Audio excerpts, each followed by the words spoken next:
WCBI News at 10 starts now.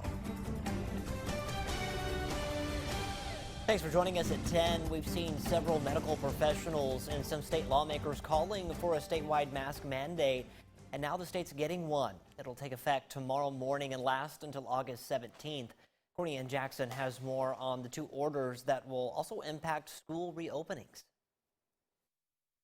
Governor Tate Reeves is leaving most of the decision making in the hands of local districts. I believe that the people closest to the actual classrooms are better equipped to make that decision at this time than I am. 8 counties will be required to delay school start for grades 7 through 12. Bolivar, Coahoma, Forest, George, Hines, Panola, Sunflower, and Washington. But Reeves did say, I think the school district should strongly consider, particularly for those in 7 through 12, amending their plan to reopen 8 to 10 or 12 days from now. Give us the time for this, hopefully for the number of cases to decline. Teachers like Max Van Landingham, who have been calling for a statewide delayed start, say that's not enough. It's frustrating because it's the same old, nobody listens to the people who are in the trenches. So we've been screaming this at the top of our lungs since, the middle of last month. All districts will be required to wear masks, all students and staff, when they do return for in-person instruction. Still, we're advocating for everybody, not just those in hot zones, because this affects everybody. State Health Officer Dr. Thomas Dobbs made this note. As far as starting traditional school in the near future, I think it's nuts. I mean, we can't have unmitigated risk as far as the schools go. Now by and large, most of the districts have planned pretty thoroughly. Some more than others. Reeves stresses this is the beginning of the conversation surrounding schools, not the end, and plans could change. Courtney Ann Jackson, WCBI News. These school-related orders only apply to the state's public schools and will not impact any virtual learning plans, even if those 8 counties where the start date is delayed for grades 7 through 12 till August 17th. That applies to in-person instruction. School nurses, they will likely have to deal with more than just stomach aches and runny noses this year. They'll have to be prepared to deal with COVID-19 on their campuses. Nurses are using this time before students return to prepare guidelines for teachers and parents. Checking them for symptoms, isolating infected students, and monitoring classes are just a few of the objectives on their list.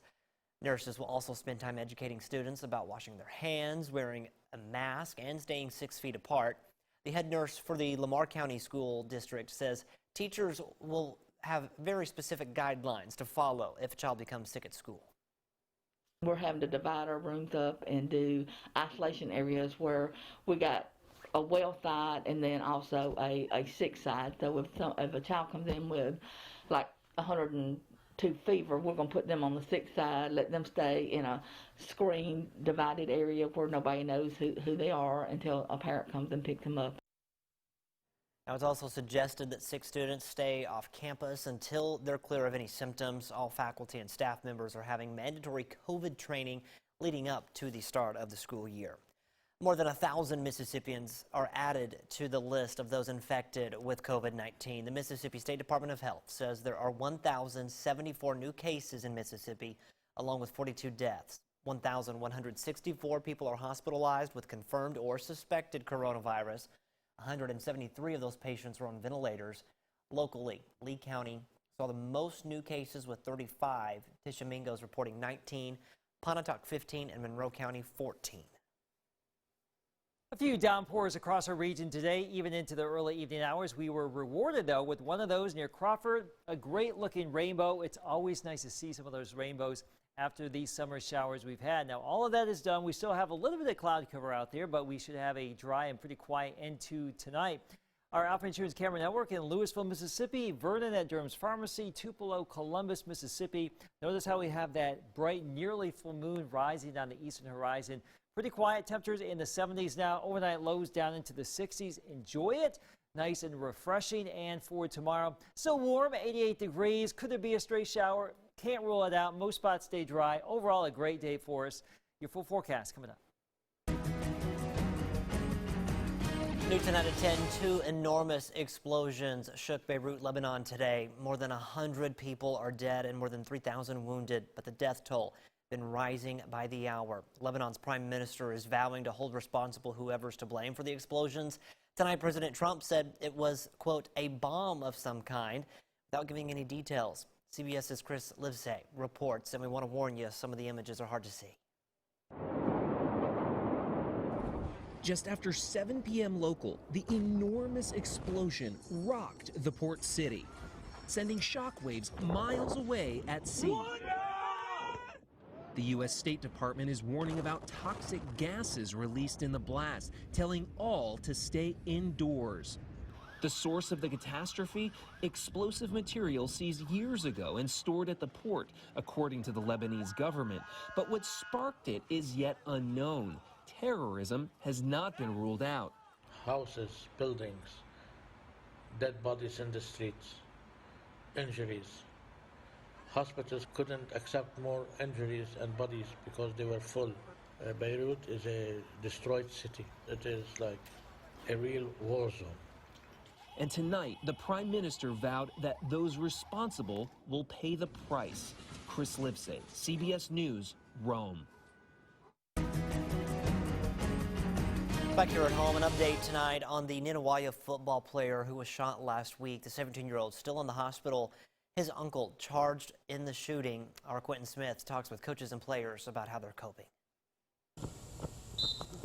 When the Ninawaya Warriors hit the practice field this morning, to the naked eye, everything appeared to be normal, but it wasn't. That's because they were without their sophomore linebacker, D. Welch. I know he'd do anything he could to be down here with us right now. The teenager was shot multiple times and is now hospitalized, fighting for his life. They're heavy-hearted, obviously, as we all are, but we're just praying that D gets healed quickly and he'll get back to us. The alleged gunman is the teen's uncle, 38-year-old Frederick Nunn. The Kemper County Sheriff's Department says the two had a feud prior to the gunshots, and at this time, investigators aren't sure what that feud was about. We were shocked. I mean, heartbroken that something like this could happen to a kid that's so young and undeserving. I was sad. I was upset. I was camping. I couldn't even enjoy it, and I was so sad. It's one of my best friends.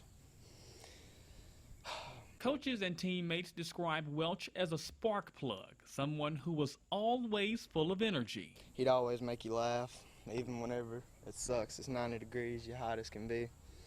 He don't get tired, just running around, has so much energy. He never had bad days. He always worked hard, and he was never down. He played really hard, played the way you want kids to play, and he did it with a smile on his face. Lord, we pray that you would. The team ended practice by taking a knee, putting their arms around one another and praying for a successful recovery for Welch. The football team prides itself on being a family. The family is now leaning on one another to stay strong for themselves and their brother. D's a good kid, and God's not done with him yet. He's got a plan for D's life, obviously, since he spared him through such tragedy. So we're just ready to see him, put our arms around him, and welcome him back. That was our Quentin Smith reporting. Now, at this time, it's unknown when Welch will be released from the hospital. Nunn has been charged with aggravated assault. He's currently behind bars on a $75,000 bond. All right, we're going to send things back over to Chief Meteorologist Keith Gibson. Keith, tonight is a good night to sit outside, drink some sleepy time tea before bed. It's wouldn't perfect. that be nice? Get Moose up early tomorrow, so you can enjoy these wonderful temperatures. If you are interested in the sunrise conditions, well, upper 60s and mid 60s here as we start out our Wednesday. Your full 7-day forecast is next. Stay with us. Your WCBI First Alert Accuweather forecast with Chief Meteorologist Keith Gibson. If you want wind, go up to Mount Washington, New Hampshire. Always pretty breezy up there. Today, they measured a wind gust of 147 miles per hour. Keep in mind that mountain is about 6,300 feet above sea level, but that was tapping in to some of the wind from the hurricane or tropical storm moving through New England. The highest August gust ever measured. Now, this is no longer a tropical system. This is a post-tropical cyclone. Isaias, that's the last time I'm going to say that name. Thank goodness. It is now moving into Canada. and it has done its damage here in the United States. Numerous reports of tornadoes from the Carolinas all the way into New England. Millions without power across the eastern seaboard as well. For us, a very different story. That's our time lapse from Columbus, our Alpha Insurance camera. Some great color in central Alabama this evening. And of course, Winston County, where you had some rain earlier. It's always nice to have some color at sunset in the middle of summer. Now, spotty showers, yes, we had some heavy downpours. Some of you likely got over an inch. Most of us didn't see anything today, and that's just the nature of the beast this time of year. Our first alert forecast, our helper tonight, we've got Gracie. Get ready for a mostly sunny start. 69 at 7 o'clock, 85 by noon. Pretty nice in the afternoon, 4 o'clock, 88 degrees. Now, as I mentioned, can't rule out a stray shower, but rain chances 10% or less, close to zero, it would appear. We've got comfortable 70s out there right now with a northerly breeze, relatively dry air. Tomorrow, mid to upper 80s, a shot at 90 degrees, but all things considered, a little bit below average, fairly dry air. A great summer day locally. Warmer, lower 90s, a better bet of that down across central and southern parts of Mississippi and Alabama on our Wednesday. As we look ahead, well, fairly nice to round out the work week, but the dog days are coming on back. Humidity, spotty storms, heat indices over 100 degrees. Get ready. Deep tropical moisture builds back in here by the weekend. That's all this color. That's that soupy air, the air that you wear, as you say. As they say, with all that drenching sweat you will have just going outside the door when it gets really hot and humid. And that's coming our way for the weekend. In the near term, we've got high pressure to our north that will just keep a little bit of dry air in place for the next few days. So better rain chances will be over here to our east and to our west. We don't really have any major concerns for us as we close out the work week. But as we get into the weekend and next week, more typical summer weather for us. Let's check it out with your Accuweather 7-day forecast. 88 tomorrow, 91 Thursday, 95 Friday, progressively hotter here, but I still think humidity levels okay through Friday. Overnight lows in the 60s. By your weekend, still mid-90s. The humidity goes up several notches here, and the heat index will likely be over 100 degrees at some time starting Saturday. Spotty to scattered storms likely this weekend into next week. All right, Keith, thanks so much. Well, you may remember the controversial race for the town marshal in Okolona. This was back in 2017. At the time, William Randall served as the city marshal, where he would then defeat Tommy Ivey Sr. by 1 vote. That race was contested by Ivey, and a new election took place last month. Our Bobby Martinez was at this morning's swearing-in ceremony. It is a new day for the Okolona Police Department and the closing of a long election. Tommy Ivey Sr. sworn in as Okolona City Marshal today. And while it was a controversial road to get to this point, Ivey Sr. says the past is now the past, and his focus now is to help and protect and serve the city of Okolona. I, Tommy J. Ivey Sr. I, Tommy J. Ivey Sr. Do solemnly swear or affirm. Do solemnly swear or affirm.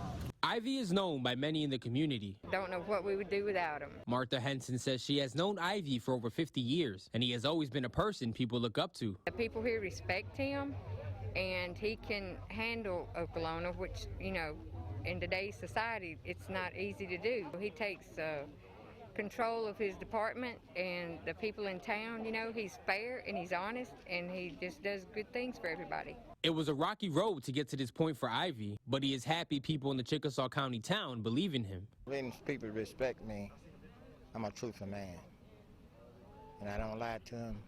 If I tell you I'm gonna lock you up, I'm gonna lock you up. If I tell you I'm gonna let you go, I'm gonna let you go. I'm just a man of my word with everybody. Race, what race, color you are. I'm just myself. And I treat everybody like I want to be treated. And moving forward, Ivey hopes people in town will continue to help the police department. I'm here to serve, protect and serve. I don't think I'm no more than nobody else out here. And the police department ain't no good without the peoples. If you ain't got the support of the peoples, you ain't got nothing. And Ivey Sr. says he is excited for the future of the city and wants residents to know that he is the right man for the job. Reporting in Okolona, Bobby Martinez, WCBI News. Teaming up to help out the community. Up next, to look at what 2 area groups did to give back. Stay with us. You're watching WCBI News at 10 with Scott Martin.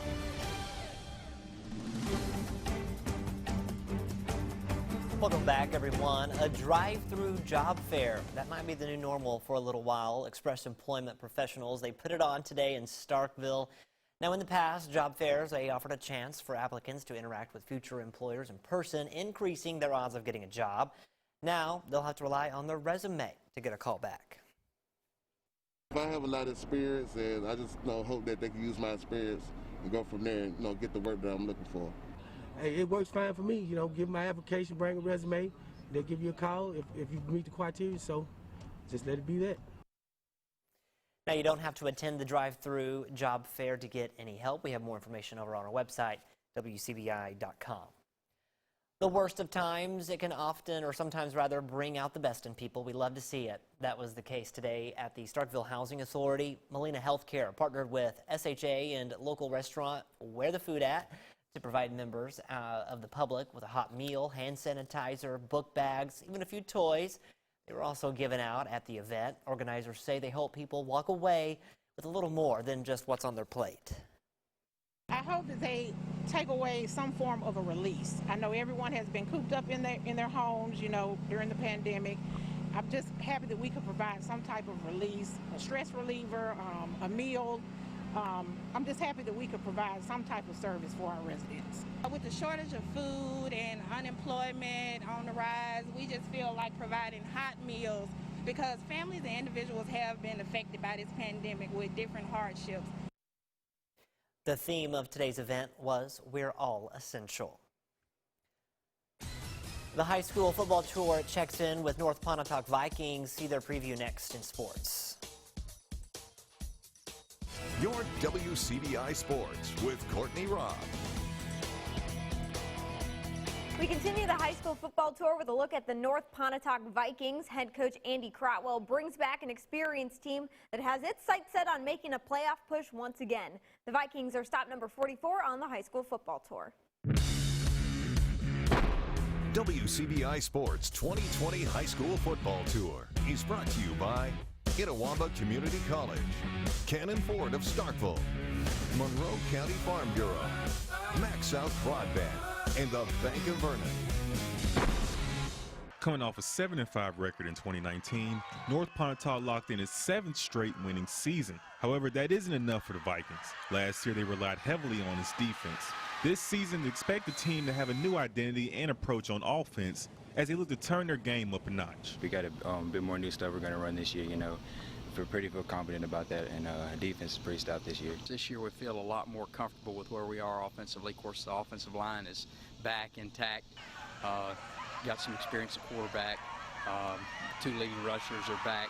Got some experience at receiver. Got some new guys there in the mix as well. So I feel like we'll be a lot more of an attacking style on offense, and it'll be more aggressive. Still feel pretty good about the defense. I think we'll have a lot more experience, a lot more.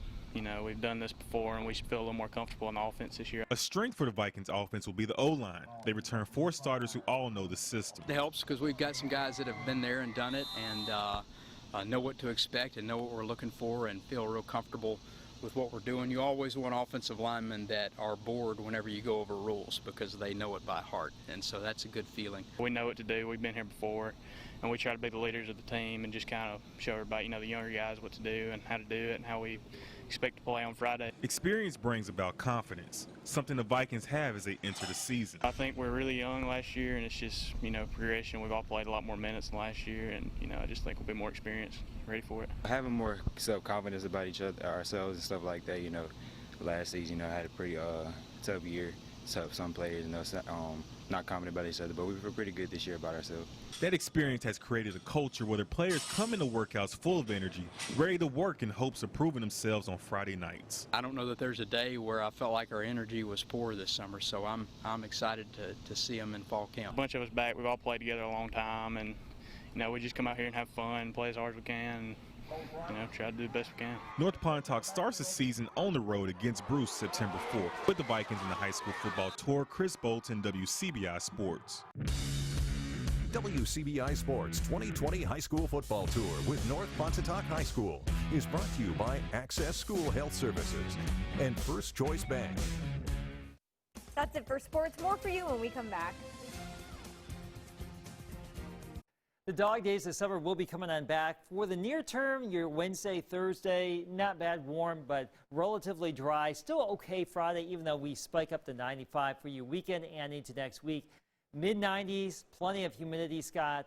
Spotty storms will return. And you said tomorrow morning. That's like the best morning, right? It's going to be good. Yes, All tomorrow right. morning. Get out there. Take advantage of it. Sounds good. Thanks, Keith. Thanks for watching, everyone. We'll see you tomorrow.